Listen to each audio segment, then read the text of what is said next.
من يهده الله فلا مضل له ومن يضلل فلا هادي له وأشهد أن لا إله إلا الله وحده لا شريك له وأشهد أن محمدًا عبده ورسوله الذي أرسله بالحق بشيرًا ونذيرًا بين يدي الساعة من يطع الله ورسوله فقد فاز واهتدى ومن يعص الله ورسوله فقد ضل وغوى أما بعد فإن خير الحديث كتاب الله وخير الهدي هدي محمد صلى الله عليه وآله وسلم وشر الأمور محدثاتها وكل محدثة بدعة وكل بدعة ضلالة وكل ضلالة في النار اللهم صل وسلم على نبينا محمد وبارك وسلم وصل عليه أعوذ بالله من الشيطان الرجيم من همزه ونفخه ونفثه وقال ربكم ادعوني أستجب لكم إن الذين يستكبرون عن عبادتي سيدخلون جهنم داخرين۔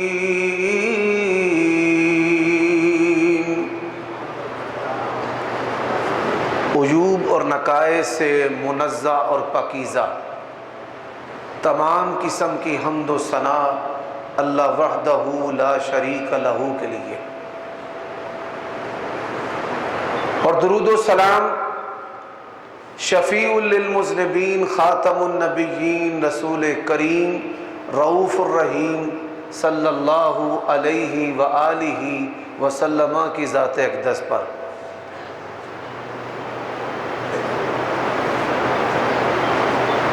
قرآن مجید کی جو آیت کریمہ میں نے آپ کے سامنے تلاوت کی ہے،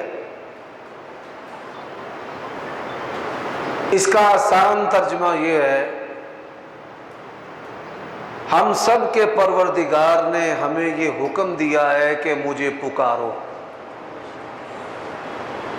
مجھ سے مانگو،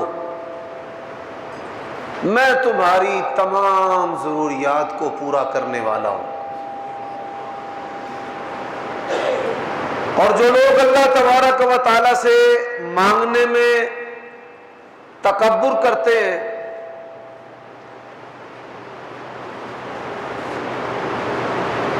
اللہ تبارک و تعالیٰ ایسے لوگوں کو ذلیل و رسوا کر کے جہنم رسید کرے گا۔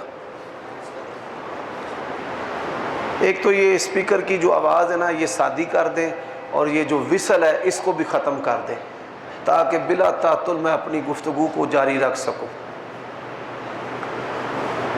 حضرات، آج کے خطبہ جمعہ کے اندر میں آپ صلی اللہ علیہ وآلہ وسلم کی سیرت کا وہ پہلو آپ کے سامنے رکھنا چاہتا ہوں جس سے ہمارے علماء، صف اول کے نمازی، خواص اور عوام کی اکثریت جو ہے وہ غافل ہو چکی ہے۔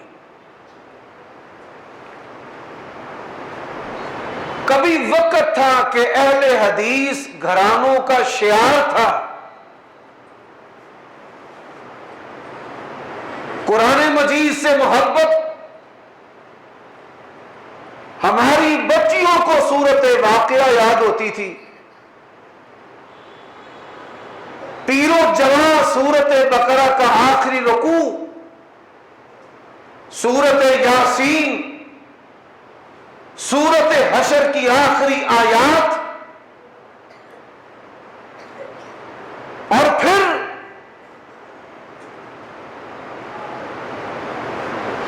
اپنوں کی کوتاہی سے ہمارے اسٹیجوں پر ایسے علماء واعظین آ گئے کہ جو گفتار کے غازی ہیں، کردار میں زیرو ہیں، اور ہماری مساجد کے اندر، ہمارے اداروں میں، ہمارے اسٹیجوں پر جہالت نے ناچنا شروع کر دیا، اور اسٹیج ڈراموں کی طرح، تھیٹروں کی طرح ہم نے ماحول پیدا کیا، اور پھر ظلمات بعضها فوق بعض اہل حدیث تنظیموں کے اندر تقسیم ہو گئے، شخصیت پرستی کے جام پینے لگے۔ آج ہماری جو نوجوان نسل ہے اس کو کلمہ طیبہ بھی صحیح طریقے سے پڑھنا نہیں آتا، نوافل چور ہے، تکبیر اولیٰ سے غافل ہے، جلوت تو بڑی بہتر ہے، خلوت میں رب سے یاری نہیں ہے۔ یہی وجہ ہے کہ آج آپ بڑے بڑے علماء کو تو سنتے ہیں، لیکن آپ کبھی یہ دعا نہیں کرتے کہ اللہ تو میرے بیٹے کو اس عالم جیسا بنا دے۔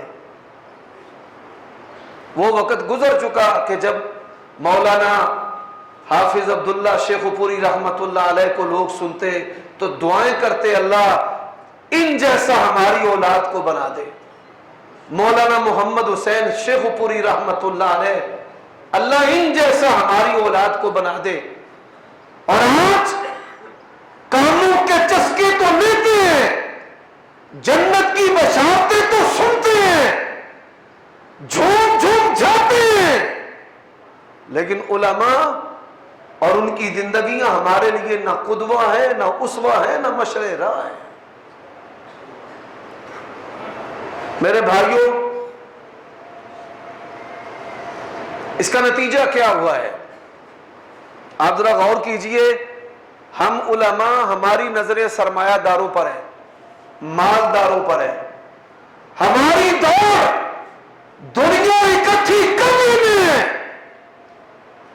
ہماری نظریں آپ کے سٹیٹس، لباس اور جوتے اور آپ کو جو رب نے دنیا کی رنگین چیزیں دی ہیں ان پر ہیں۔ ہماری اولادیں بے دین ہو رہی ہیں، علماء کی اولادیں تاجر بن رہی ہیں، دکاندار بن رہی ہیں، دنیا اکٹھی کرنے والی بن رہی ہیں، اور آپ جو ہیں، آپ کی نظریں علماء پر ہیں، آپ کے بچے آج حافظ بن رہے ہیں، آج آپ کے بچے، ہماری اولادیں، ہم اور ہماری اولادیں آپ کو دیکھ کر دنیا داری کی طرف جا رہے ہیں، اور آپ کی اولادیں بعض علماء سے متاثر ہو کر حافظ بن رہے ہیں، عالم بن رہے ہیں۔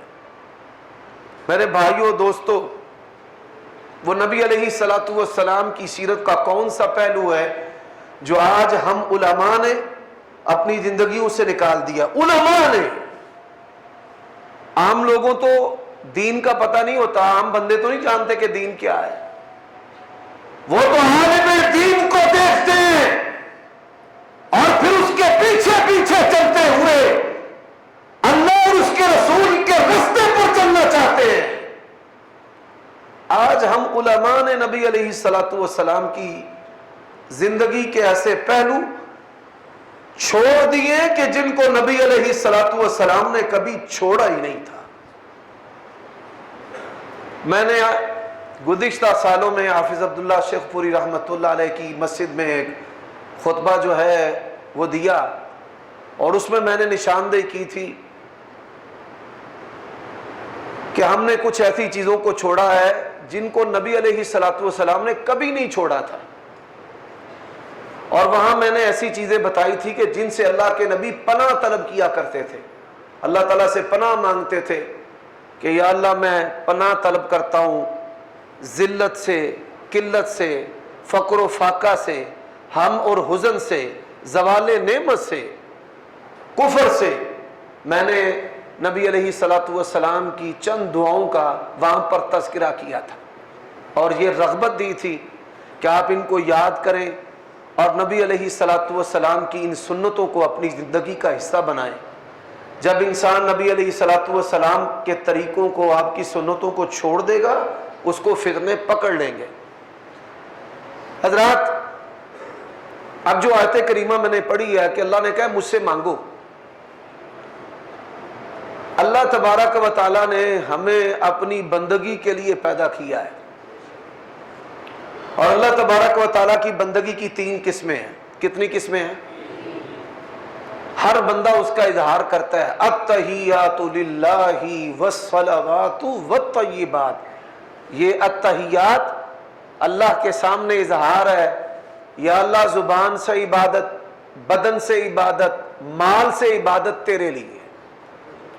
اچھا میرے بھائیوں، وہ کون سی عبادت ہے کہ جو انسان ہر حالت میں کر سکتا ہے؟ غسل میں ہو پھر بھی، جنبی ہو پھر بھی، وضو میں ہو پھر بھی، وضو کے بغیر ہو پھر بھی، زوال کا وقت ہو پھر بھی، طلوع اور غروب کا وقت ہو پھر بھی، میدان جنگ ہو پھر بھی، امن ہو پھر بھی، بیوی کے ساتھ بستر پر ہو پھر بھی، اور قبر پر کھڑا ہے تو پھر بھی۔ وہ کون سی ایسی عبادت ہے جو ہر حال میں انسان کر سکتا ہے؟ ایک لمحہ کے لیے آپ سوچیں کہ کیا آپ کی توجہ ایسی عبادت کی طرف ہے؟ وہ عبادت ہے ذکر۔ وہ عبادت کیا ہے؟ ذکر۔ اور ذکر جو ہے یہ اللہ تبارک و تعالیٰ کو یاد رکھنے کا اور اسے مانگنے کا ایک بنیادی ذریعہ ہے۔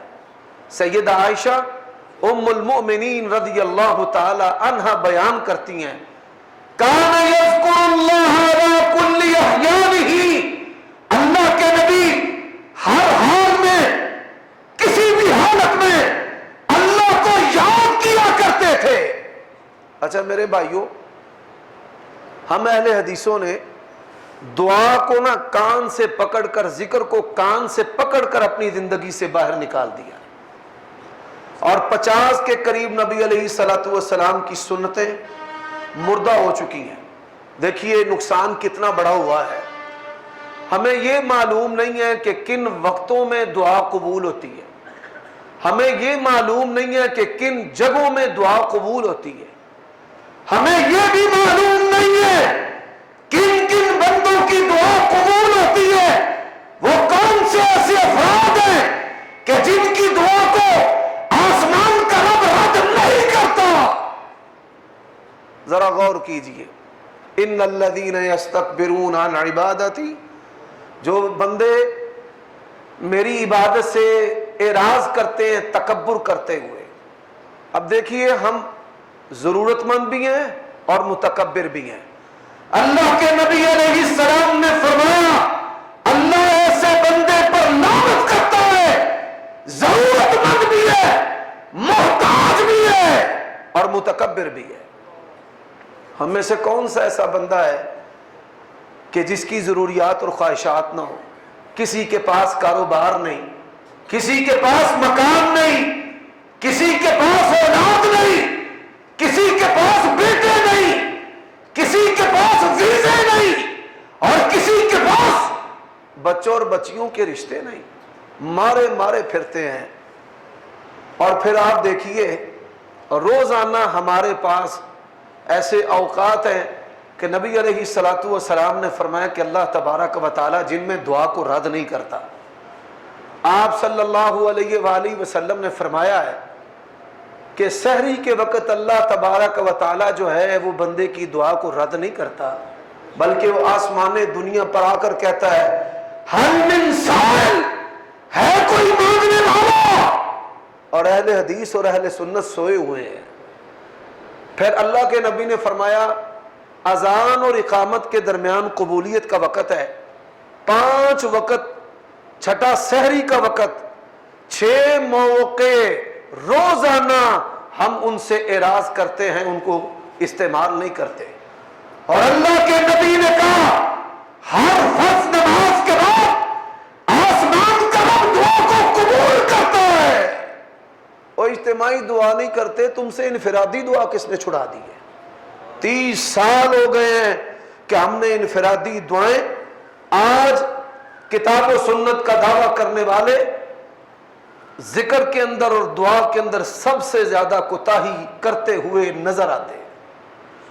آپ اندازہ کیجئے، نبی علیہ الصلوۃ والسلام کا حکم ہے سجدے کے اندر دعا کرو، 17 رکعتیں ہم فرض پڑھتے ہیں، 10 اور 12 رکعتیں ہم نفلوں کی پڑھتے ہیں، 3 وتر پڑھتے ہیں، 30 کم سے کم رکعتوں کے اندر 60 سجدے آتے ہیں، 60 موقع دعا کی قبولیت کے ہم روزانہ رد کرتے ہیں، ان کو اختیار نہیں کرتے۔ اتنی بڑی غفلت۔ ان الذین یستکبرون عن عبادتی سیدخلون جہنم داخرین۔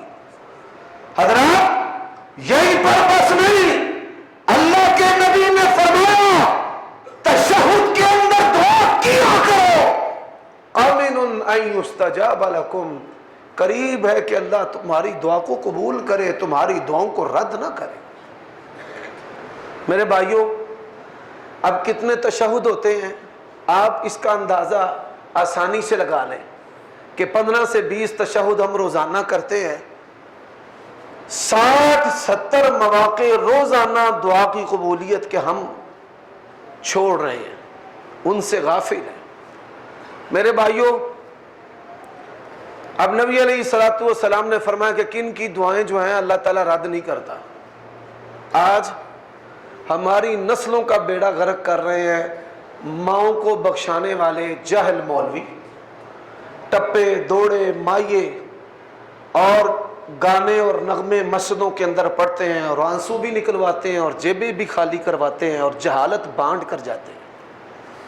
میری مائیں بہنیں بھی مجھے سن رہی ہیں، یہ مسئلہ آپ میں سے کئی بندوں نے آج زندگی میں پہلی مرتبہ سننا ہے۔ سننا اس لیے کہ دعا کو ہم نے اپنی زندگی سے نکال دیا۔ نبی علیہ السلام نے فرمایا 3 بندوں کی دعاؤں کو اللہ رد نہیں کرتا۔ کتنے بندوں کی دعاؤں کو رد نہیں کرتا؟ ان میں کس کی دعا کو اللہ رد نہیں کرتا؟ فرمایا دشمن سے صف ہے، پہلے منہ سے بولے، رب کے لیے لڑ رہا ہے، اسلام کے لیے لڑ رہا ہے، اس وقت اپنے رب سے بات کرتا ہے، اللہ اس کی دعا کو رد نہیں کرتا۔ دعا المسافر، اللہ کے لیے سفر کر رہا ہے، رزق حلال کے لیے سفر کر رہا ہے، اسے کہتا ہے کہ یا اللہ تیرے حکموں پر، تیرے نبی کے طریقوں پر رزق کمانے کے لیے میں دوسرے شہر اور دوسرے ملک میں جا رہا ہوں، تیری رضا کے لیے، کہ میں حلال و حرام میں فرق کر سکوں، اسلام کے لیے، حج کے لیے، عمرے کے لیے، دین کے لیے، تعلیم کے لیے سفر کرتا ہے۔ جو رب کے لیے سفر کرتا ہے، وہ عبادت کا سفر ہو، تعلیم کا سفر ہو، یا وہ رزق حلال کا سفر ہو، خالصتاً اللہ کے لیے سفر کرنے والے مسافر کی اللہ دعا کو رد نہیں کرتا۔ اچھا، اب تیسرا بندہ کون ہے؟ نبی علیہ السلام نے فرمایا دعا الوالدی لی ولدہ، اللہ باپ کی دعا کو اولاد کے حق میں رد۔ لوگوں نے یہ تصور ماں کے لیے بنایا ہے، اصل حدیث باپ کے بارے میں ہے کہ باپ کی دعا کو اللہ رد نہیں کرتا۔ لوگ مجھے فون کرتے ہیں دعا کریں، میں کرتا ہوں اور کہتا ہوں تیرے والد زندہ ہیں؟ کہتا ہے ہاں، میں کہتا ہوں جا اپنے باپ سے دعا کروا۔ ایک بندہ کہنے لگا میرے ابا جی تو نماز نہیں پڑھتے، آپ کہتے ہیں ان سے دعا کرواؤں۔ میں نے کہا اللہ کی قسم تو نماز کی بات کرتا ہے، باپ کافر بھی ہو، اللہ اولاد کے بارے میں باپ کی دعا کو رد نہیں کرتا۔ اور یہ جہالت ہے۔ رسول اللہ صلی اللہ علیہ وسلم کا فرمان، ہم اس کو چھوڑ کر مولویوں کی جیبوں میں پیسے ڈالتے ہیں اور کہتے ہیں جی ہمارے لیے دعا کرو۔ ماں باپ کو چھوڑ کر امام کعبہ سے بھی دعا کرواؤ گے، اللہ کی قسم تمہیں کبھی بھی قیامت کی صبح تک رب کا قرب نصیب نہیں ہو سکتا۔ اچھا جی، یہ میں بڑے دکھ سے باتیں کر رہا ہوں، بڑے دکھ سے۔ آج اہل حدیث کچرا بن چکا ہے۔ پہلے اہل حدیث تھے لوگ، ہماری دیانتداری سے، ہماری شخصیت سے پورے گاؤں کے اندر ایک گھر بھی اہل حدیث ہوتا تھا نا، دکان اہل حدیث کی ہوتی تھی، انہوں نے خالص سودا لینا تھے بھابیاں دی ہٹی تو۔ میرے بھائیوں دوستو، آج وہ معیار ہم نے اپنی زندگی سے نکال دیا ہے، اور دوسری قوموں کی طرح اور مسالک کی طرح کوئی معیار اور کوئی فرق آج نظر نہیں آ رہا۔ ہمارے کبار علماء یہ بات کہتے کہتے دنیا سے چلے گئے ہیں کہ ہم نے تمہیں غیر اللہ سے مانگنا چھڑوایا ہے، ہم نے تمہیں غیر اللہ سے مانگنا چھڑوایا ہے کہ تم نے اللہ سے بھی مانگنا چھوڑ دیا، اللہ سے بھی نہیں مانگتے۔ اچھا بھائی، اب میری گفتگو کا جو اگلا حصہ ہے وہ کیا ہے؟ اللہ تبارک و تعالیٰ نے ہمیں اپنی بندگی کے لیے پیدا کیا ہے، اور بندگی کی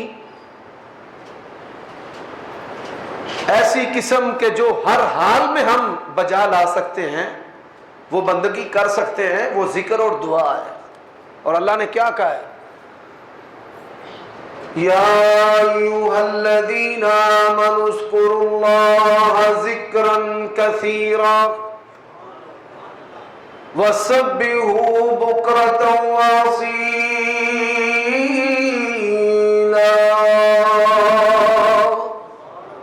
اے ایمان والو، کثرت کے ساتھ اللہ کو یاد کرو، کثرت کے ساتھ۔ فرمایا والذاکرین اللہ کثیرا والذاکرات اعد اللہ لہم مغفرۃ واجرا عظیما۔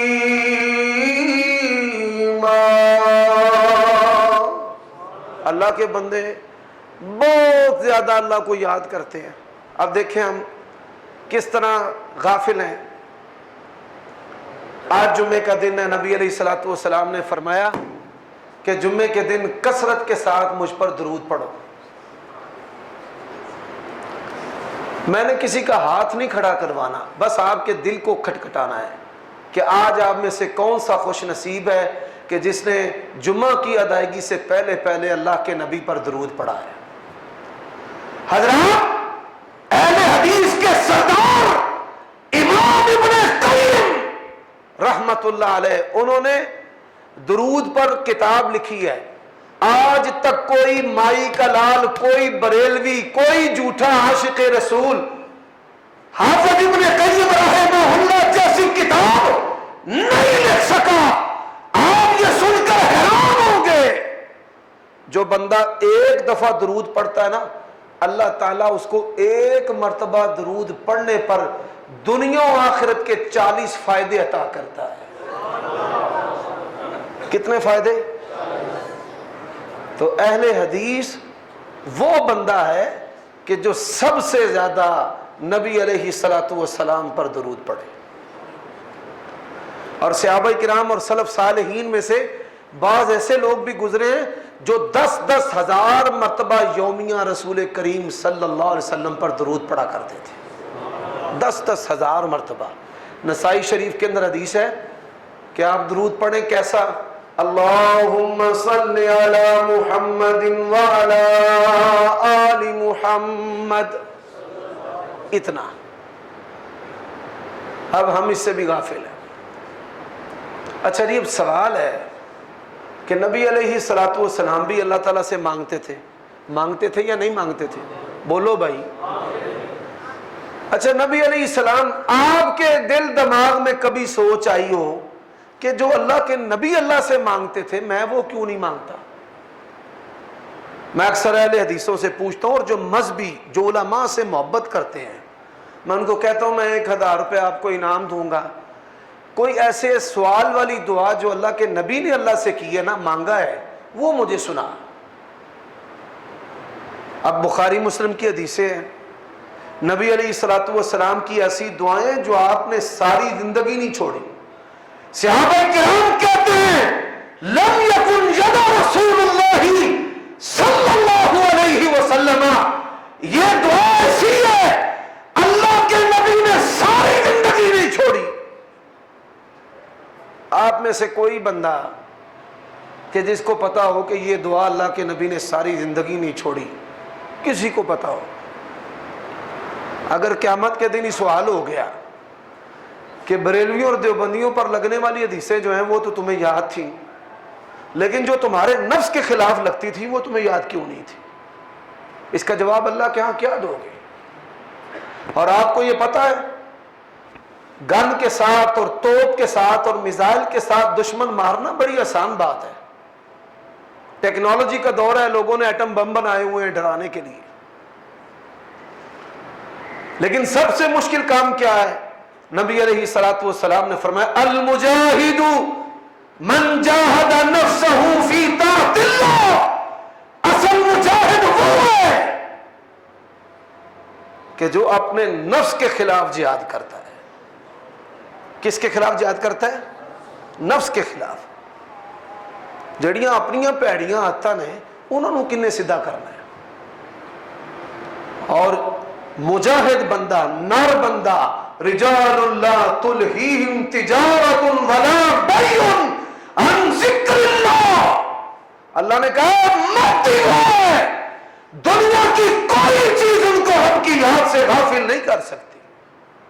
وہ اگر بیوی کے ساتھ بھی لذت کے لمحات میں ہے نا تو وہ بھی کہتے ہیں بسم اللہ اللہم جنبنا الشیطان وجنب الشیطان ما رزقتنا، وہ وہاں پر بھی اللہ کی یاد کرتے ہیں۔ اچھا اللہ نے یہاں پہ یہ ایمان والے نہیں کہا رجال، بندے، مرد، میں نارا میں مردہ بچہ ماں، تو اللہ نے بھی کہا ہے مرد وہ ہے کہ جس کو کوئی چیز دنیا کی مال، تجارت، بے، کاروبار، پیسہ، بینک بیلنس، آمدنی، دنیا کی کوئی چیز رب کی یاد سے غافل نہیں کر سکتی۔ آج ہم کچرے بن گئے ہیں، مال ہے، مالدار ہے، اس کا بھی کوئی معیار نہیں، غریب ہے اس کا بھی کوئی معیار نہیں، مولوی ہے اس کا بھی کوئی معیار نہیں، پہلی صف کے بندے ہیں ان کا کوئی معیار نہیں۔ حضرات مالدار چاہیے عثمان بن عفان کی طرح، غریب چاہیے حضرت ابو ہریرہ کی طرح، اور عالم چاہیے عبداللہ بن سلام اور عبداللہ بن مسعود کی طرح، اور بچے چاہیے کن کی طرح؟ عبداللہ بن زبیر کی طرح۔ ہم نے تو سب کچھ ہی اپنے گھروں سے، معاشرے سے نکال دیا ہے۔ اچھا جی، نبی علیہ الصلوۃ والسلام کی وہ کون سی مانگ ہے، سوال ہے کہ جو نبی علیہ الصلوۃ والسلام نے ساری زندگی نہیں چھوڑا؟ آج کے خطبہ جمعہ کے ذریعہ میں جو پڑھے لکھے لوگ ہیں، جو موبائل استعمال کرتے ہیں، گوگل استعمال کرتے ہیں، یوٹیوب استعمال کرتے ہیں، انٹرنیٹ استعمال کرتے ہیں، ان سے کہتا ہوں کہ وہ انٹرنیٹ پر لکھیں اللہم انی اسألک، اے اللہ تیرا نبی محمد صلی اللہ علیہ وسلم تجھ سے سوال کرتا ہے، اور پھر جتنی نیچے حدیثیں آتی ہیں ان کو یاد کریں، اپنے بچوں کو یاد کروائیں۔ میں ان میں سے چند دعائیں آپ کے سامنے رکھنا چاہتا ہوں۔ دیکھیے ہماری جو زندگی ہے، میں پہلے اس کے فتنے آپ کے سامنے رکھنا چاہتا ہوں۔ ہماری زندگی کا ایک فتنہ ہے سیکس، زنا، بدکاری، خوبصورت چہروں کا مریض ہونا، اور یہ چاہنا کہ سب سے خوبصورت جو لڑکی ہے وہ میری بیوی ہو، اور لڑکی کی یہ سوچ ہوتی ہے کہ سب سے خوبصورت جو لڑکا ہے وہ میرا خامد ہو۔ یہ ہمارے معاشرے کا ایک بہت بڑا فتنہ ہے۔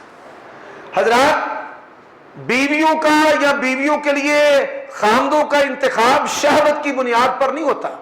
والدین جب رشتہ دیکھنے جاتے ہیں ان میں سے کسی کے دماغ میں شہوت نہیں ہوتی، ادب آداب کو، حسب و نسب کو، عادات کو، طریقے کو، رہن سہن کو، ماں باپ کے رویے کو، حالات کو، ان کی اچھی شہرت کو ان ساری چیزوں کو دیکھ کر جمع نفی کر کے وہ اپنے بیٹے بیٹی کے لیے رشتے کا انتخاب کرتے ہیں. اور جو لوگ یہ کام خود کرتے ہیں، لڑکا یا لڑکی، وہ تو شہوت سیکس کی بنیاد پر کرتے ہیں. اور کسی نے اسلام کی سچائی کو جاننا ہو تو دیکھ لے کہ از خود رشتے کا انتخاب کر کے کورٹ میرج کرنے والے، جب سے یہ کائنات بنی ہے، جب سے اللہ کے نبی دنیا میں آئے ہیں، تب سے لے کر آج تک اسلام کی 15ویں صدی ہے، کوئی کورٹ میرج مفرور لڑکی کا نکاح کامیاب ہو سکا نہیں. یہ اسلام کی سچائی کی سب سے بڑی دلیل ہے. اچھا حضرات، دوسرا فتنہ ہے ہمارے گھروں میں نافرمان اولادوں کا، لڑکوں کا اور لڑکیوں کا. چھوٹے چھوٹے بچے ہیں، ماں باپ کے سامنے زبان درازی کرتے ہیں اور ماں باپ کو بے بس کر دیتے ہیں اور مجبور کر دیتے ہیں. ہمارے معاشرے کا تیسرا فتنہ رزق ہے، خواہشات کی تکمیل اور فیشن ہے. اپنے گھروں کی سجاوٹ اور بناوٹ پر ہم کروڑوں ضائع کرتے ہیں اور اس دور میں حلال و حرام کا فرق بھی مٹا دیتے ہیں. حضرات، ہمارے معاشرے کا چوتھا فتنہ لڑائیاں اور جھگڑے اور مقدمات اور تھانے اور کچہریاں ہیں. اسی طرح بڑی خواہشات ہے، خواہشات کی تکمیل. میرے بھائیوں دوستو، نبی علیہ الصلوۃ والسلام آپ ایک ایسی دعا پڑھتے تھے، جو بندہ یہ دعا پڑھے اللہ کی قسم ہے یہ ظاہری فتنے اس کی زندگی کے اندر نہیں آ سکتے. یہ میں نے جتنے بھی آپ کو بتائے ہیں، یہ دعا یاد کر لیں، کبھی آپ کی اولاد کے بارے میں فتنہ آپ کو نہیں پکڑے گا. بلکہ میں آپ کو یہ بات بتاتا ہوں، اللہ کے نبی علیہ الصلوۃ والسلام آپ ایک ایسی دعا پڑھتے تھے. میں جب گھر سے نکلتا ہوں نا، مولویاں دی اولاداں دے ہوتے شیطان بڑا پھیرا دے کے رکھتا ہے، ان سے گناہ کرواتا ہے، پھر ان کو معاشرے میں ذلیل کرتا ہے اور ان کی عزت نہیں رہتی اور لوگ ان کے پیچھے نمازیں پڑھنے کے لیے تیار ہی نہیں ہوتے. شیطان ان سے کام ہی ایسے بڑے بڑے کروا دیتا ہے، گناہ کروا دیتا ہے. لیکن نبی علیہ الصلوۃ والسلام کی ایک دعا ہے، اللہم انت صاحبی فی سفری ھذا، یا اللہ یہ جو سفر ہے نا، اس سفر میں میرا رفیق سفر تو ہے. اللہ سفر میں میرا رفیق سفر کون ہے؟ تو ہے. والخلیفۃ فی الاہل والمال، ساتھ بھی تو ہے اور میرے گھر میں میری غیر موجودگی میں بھی تو ہے. یہ بہت بڑی جامع دعا ہے. اہل حدیث کی اکثریت کو 99% لوگوں کو یہ دعا نہیں آتی. اور پنجابی میں پڑھ لیا کرو، اردو میں پڑھ لیا کرو، یا اللہ تو سفر میں میرے ساتھ ہے اور میرے گھر اور میرے مال میں بھی تو ہے. اللہ میری جوان بچیوں کی عزتوں کا رکھوالا تو ہے. اللہ میں نے جو مال کمایا ہے، میرے بچوں کی جوانیوں کا رکھوالا بھی تو ہے. اچھا میرے بھائیوں، وہ میں سسپینس نہیں رکھنا چاہتا. وہ دعا کون سی ہے؟ اللہم انی اسألک العفو والعافیۃ فی الدنیا والآخرہ. میرے ساتھ پڑھیں، اللہم انی اسألک العفو والعافیۃ فی الدنیا والآخرہ. اچھا جی، اس کا ترجمہ اس کو یاد کرنا ہے. نبی علیہ الصلوۃ والسلام نے فرمایا، اسلام کی نعمت کے بعد سب سے بڑی نعمت، اسلام کی نعمت کے بعد سب سے بڑی نعمت وہ کون سی ہے؟ فرمایا عافیت کی نعمت ہے. کس کی نعمت ہے؟ بولیے کس کی؟ عافیت کا مطلب کیا ہے؟ اے اللہ کوئی بیماری ایسی نہ لگے جو صحت لے جائے، مال لے جائے. اللہ کے نبی نے فرمایا یہ دنیا کا پتر ہلاک ہو گیا. ہلاک کیسے ہوا ہے؟ پہلے مال لینے کے لیے، دنیا اکٹھی کرنے کے لیے اپنی صحت گوا دیتا ہے، 18 گھنٹے جاگتا ہے، مال مال مال. اور پھر جب صحت چلی جاتی ہے، جگر کا کینسر ہو گیا، ہارٹ اٹیک ہو گیا ہے, اوپن ہارٹ سرجری ہونی ہے, کڈنی فیل, گردہ فیل ہو گیا ہے, تو پھر صحت کو پانے کے لیے اپنا مال دے دیتا ہے. کیسا ہے یہ دنیا کا پتر, برباد کیسے ہوتا ہے؟ مال لینے کے لیے صحت دے دیتا ہے, اور پھر صحت لینے کے لیے کیا دے دیتا ہے؟ مال. بڑے سارے بندوں کو آپ نے دیکھا ہے ان کے پاس عافیت نہیں ہے, اور پھر جب اللہ مال دیتا ہے, لوگوں کی اولادیں زنا کرتی ہیں, شراب پیتی ہیں, نشہ کرتی ہیں. اللہم انی اسألک العفو, اللہ تو نے نعمتیں دی ہیں, میری اولاد کے اندر عافیت دینا, ان میں سے کسی کو بھی یہ جو عیب ہے زنا, بدکاری, فحاشی والا نہ پکڑے. اور اسی دعا کا اگلا حصہ ہے اللہم انی اسألک العفو والعافیہ فی دینی ودنیای واہلی ومالی. اللہ میرے دین کے اندر بھی تجھ سے عافیت کا سوال ہے, دنیا کے اندر بھی تجھ سے عافیت کا سوال ہے, اہل کے اندر بھی تجھ سے عافیت کا سوال ہے. کئی بندے ہیں جن کی عورتیں برائی کی طرف چلی جاتی ہیں, جوان بیٹیاں چلی جاتی ہیں. حضرات بیماریوں کے گھروں میں ڈرے ہیں, ایک بیمار ہوتا ہے وہ اٹھتا ہے دوسرا ہو جاتا ہے, وہ اٹھتا ہے تیسرا ہو جاتا ہے, تیسرا صحیح ہوتا ہے چوتھا ہو جاتا ہے. کوئی نہ کوئی نقصان اور فٹیگ پڑتی رہتی ہے. تیری یہ زبان کیوں نہیں چلتی اور تو کیوں نہیں کہتا اللہم انی اسألک العفو والعافیہ فی الدین ودنیای واہلی ومالی. یہ نبی علیہ السلام کی سنت کو چھوڑنے کا نتیجہ ہے. تو یہ دعا ہے, اس کی میں آپ کو نصیحت کرتا ہوں. یہ ابن ماجہ کے اندر بھی ہے اور سنن نبی داود کے اندر بھی. آپ اس کو یاد کریں, ہر وہ دعا یاد کریں, ہر وہ سوال یاد کریں جو نبی علیہ السلام نے اللہ تعالیٰ سے مانگا ہے. اچھا جی, دوسری دعا اللہم انی اسألک الہدی والتقی والعفاف والغنی. 4 حرف ہے, 4 حرف. پہلا کیا ہے؟ اے اللہ میں تجھ سے, تیرا نبی تجھ سے ہدایت کا سوال کرتا ہوں. ہدایت, ہر کام میں ہدایت. دنیا داری میں کاروبار کرنے لگا ہوں, اللہ میری رہنمائی کرنا. بچی بچے کا رشتہ کرنے لگا ہوں, میری رہنمائی کرنا. اللہ فلاں کو میں دوست بنانے لگا ہوں, میری رہنمائی کرنا. اللہم انی اسألک الہدی, یا اللہ دین اور دنیا کے ہر کام میں تو نے میری رہنمائی کرنی ہے, میں رہنمائی کا تجھ سے سوال کرتا ہوں. دوسرا کلمہ کیا ہے؟ والتقی, یا اللہ میں تجھ سے پرہیزگاری کا سوال کرتا ہوں. حضرات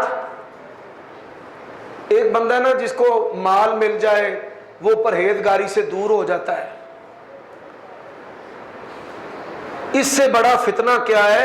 ایسا عالم جس کے پاس علم ہے اور وہ علم کے باوجود پرہیزگاری نہیں کرتا. علم کا فتنہ مال کے فتنے سے بھی بڑا ہے. نبی علیہ السلام نے فرمایا نا اللہ تعالیٰ کی عدالت میں 3 بندے پیش ہوں گے. ایک مجاہد ہے, کیا لے کر آئے؟ اللہ تیرے لیے جان دی ہے. اللہ فرماتے ہیں تو جھوٹ بولتا ہے. تو نے جان دیا کہ لوگ کہیں کیا لڑا اور کیا دلیری سے شہید ہوا, جو تو چاہتا تھا تجھے دنیا میں مل گیا, آج میری بارگاہ میں کچھ نہیں ہے. کئی بندے نا چندہ دے کر کہتے ہیں جی دعا کرنا, اور یہ بات یاد رکھو کبھی نیکی کر کے یہ نہ کہنا کہ اچھا دعا کرنا. دنیا میں تم نے بدلہ لے لیا ہے. اگر بعض علماء کو آپ نے ایسے کرتے دیکھا ہے, شاید ترغیب کے لیے یا تعلیم کے لیے کرتے ہو, اللہ تبارک و تعالیٰ کے بندے کیا کہتے ہیں؟ لا نرید منکم جزاء ولا شکورا, ہم نے تم سے کوئی بدلہ نہیں لینا, شکریہ بھی نہیں لینا. ہم نے بدلہ کس سے لینا ہے؟ اللہ سے. کئی لوگ ہیں وہ پیسے دے کر کہتے ہیں جی اچھا جی میرا نام لیں, میرے ابو کا نام لیں اور پھر دعا کریں. حضرات اللہ نے یہ علماء کو زبانیں دی ہیں اپنی تعریف کے لیے، بندوں کی تعریف کے لیے نہیں دی۔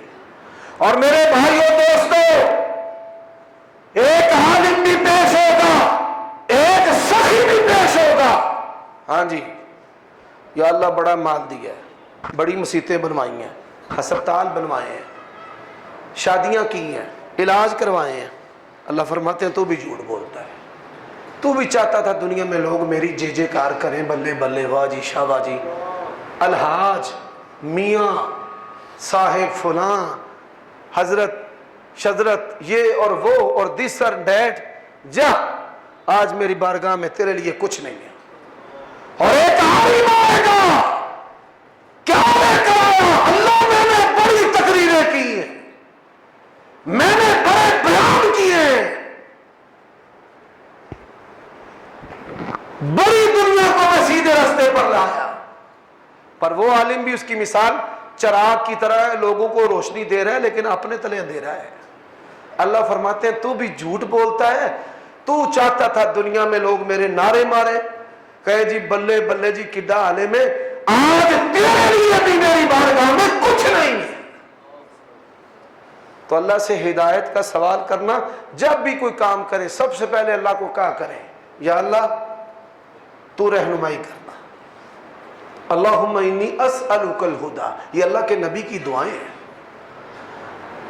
والتقی، پرہیزگاری، اللہ کے نبی نے فرمایا کسی پر رشک جائز نہیں ہے، رزق کی تقسیم رب کی ہے، جس کو چاہے زیادہ دے جس کو چاہے تھوڑا دے، اللہ تعالیٰ رزق تقسیم کرتا ہے، لیکن فرمایا دو بندوں پر رشک کرنا جائز ہے۔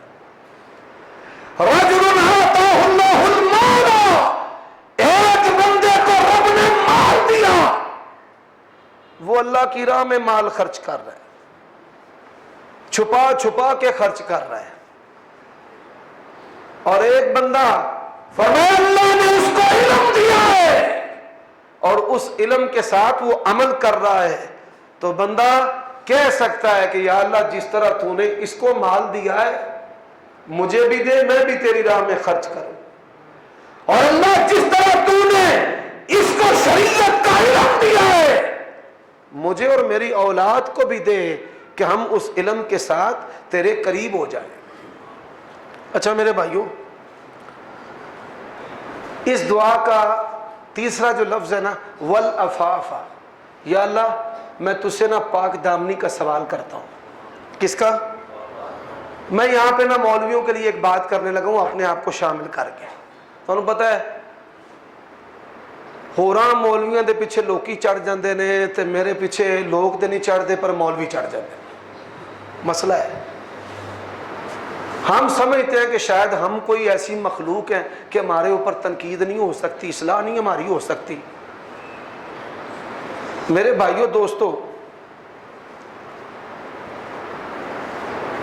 ہم مولوی لوگ اپنی بیٹیاں بطور دوسری بیوی کے دینے کو کبھی تیار نہیں ہیں۔ پورے پاکستان جو میں نے کوئی وکھاؤ نا شیخ الحدیث مفتی جنہیں اپنی بیٹی یا بہن دا رشتہ بطور سوکن دے دیتا ہوئے تے ایسی آکھیے جی کیا بات ہے جی، حضرت صاحب تے بڑی با عمل نے، لیکن 60 سال کی عمر میں بھی داڑیاں کالیاں کر کے چوپڑ چاپڑ کے لوکاں دیاں تیاں ماواں بہناں اسی دوجی دوجی تیجی تیجی چوتھی چوتھی یار لین واسطے تیار ہے۔ یہ کیا ہے؟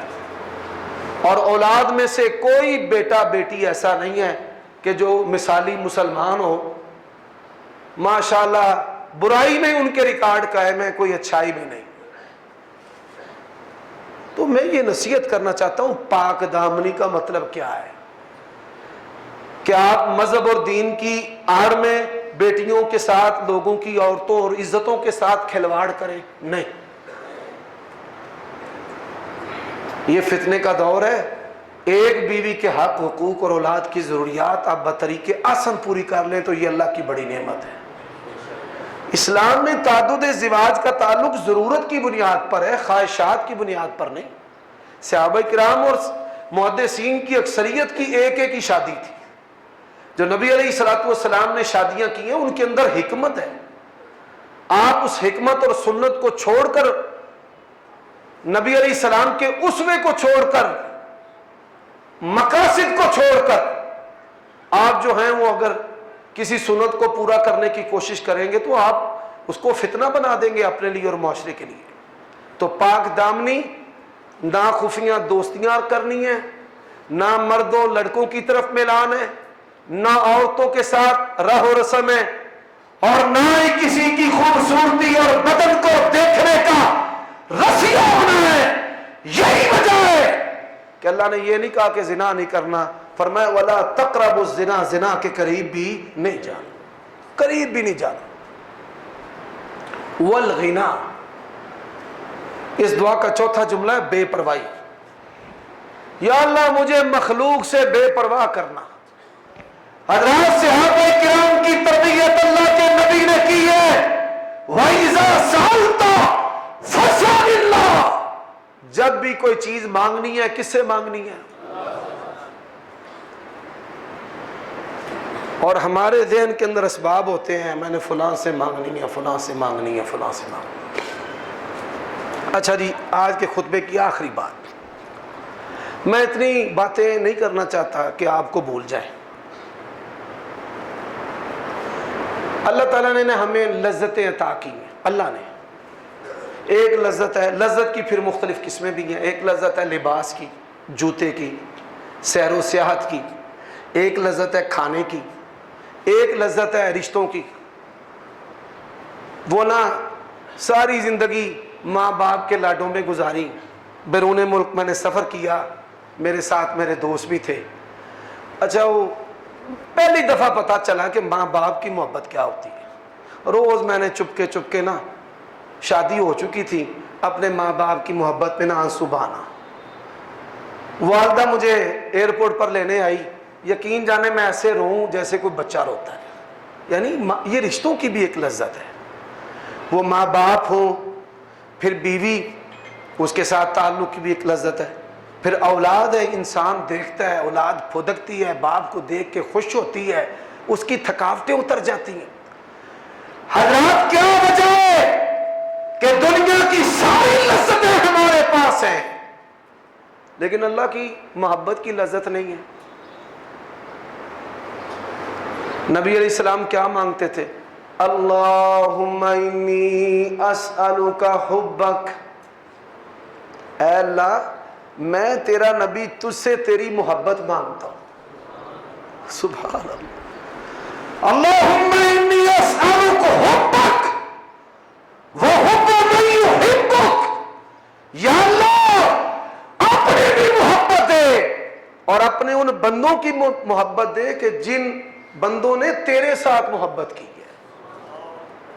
رسول اللہ نے کس سے محبت کی ہے؟ وَحُبَّ عَمَلٍ يُقَرِّبُنِي إِلَىٰ حُبَّكَ، یا اللہ مجھے ایسے عمل کی محبت دے کہ جو مجھے تیری محبت کے قریب کر دے. اور وہ محبت کیا ہے؟ وہ تہجد کی لذت کی محبت ہے. تتجافى جنوبهم عن المضاجع يدعون ربهم خوفا وطمعا.